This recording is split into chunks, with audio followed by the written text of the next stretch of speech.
எங்கள் பிதாக்களுக்கும் உம்முடைய ஜனங்கள் அனைவருக்கும் நேரிட்ட சகல வருத்தமும் உமக்கு முன்பாக அற்பமாய் காணப்படாதிருப்பதாக. எங்களுக்கு நேரிட பண்ணின எல்லாவற்றிலும் நீர் நீதியுள்ளவர், நீர் உண்மையாய் நடப்பித்தீர், நாங்க தான் ஆகாமியம் பண்ணினோம் சொல்லி நெகேமியா சொல்றாரு. அவருக்கும் அவருடைய பிதாக்கள் முன்னாடி வாழ்ந்தவங்க எல்லாருக்குமே வந்த கஷ்டங்கள் எல்லாவற்றையும் நினைத்து பார்த்து சொல்றாரு, எங்களுடைய வருத்தம் உமக்கு அற்பமாய் இருக்க வேண்டாம் ஆண்டவரே, அற்பமா நினைக்காதீங்க, கணக்கு வச்சுக்கோங்கன்னு சொல்றாரு. இந்த எல்லா வருத்தத்துக்கு காரணம் நாங்க சொல்றாரு.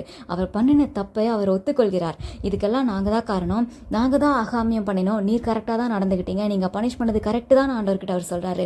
இஸ்ரவேல் ஜனங்களை நீங்க பாருங்க, இதுக்கு முன்னாடி காலத்துல அவங்க சுற்றி இருக்கிற ராஜாக்கள் கையில அடிமைகளாய் போவாங்க. அங்க அந்த ராஜாக்கள் அவங்களை கொடுமையாய் நிந்தையாய் அவங்களை நெருக்கி நடத்தும் பொழுது, அவங்க நெருக்கப்படும் பொழுது ஆண்டவரை பார்த்து கூப்பிடுவாங்க, திரும்ப ஆண்டவர் விடுவிப்பாரு. திரும்ப அவர்கள் ஏதாவது ஆண்டவருக்கு பிரியமில்லாத காரியத்தை செய்தா திரும்பவும் ஒரு யுத்தம் வரும், அவங்க சிறைப்பட்டு போவாங்க, திரும்பவும் ஆண்டவரை நோக்கி கூப்பிடும்போது விடுவிப்பாங்க. அதை இன்னைக்கு நெகேமியா நினைவு கூர்ந்து அவர் சொல்றாரு, இன்றைக்கு முற்பிதாக்கள் காலத்திலிருந்து சொல்றாரு, அசீரியர்கள் காலத்திலிருந்து சொல்றாரு, இன்றைக்கு நீங்க உங்க வாழ்க்கையில இதுவரைக்கும் நீங்க பட்ட பாடுகளை ஆண்டவர்கிட்ட சொல்லுங்க. ஆண்டவரே, ஒருவேளை நீங்க தவறு செய்ததுனால அந்த பாடுகள் வந்திருந்தா ஆண்டவரை பார்த்து சொல்லுங்க, நான் தப்பு பண்ணிட்டேன் ஆண்டவரே, என்னை மன்னியும் அப்படின்னு சொல்லுங்க.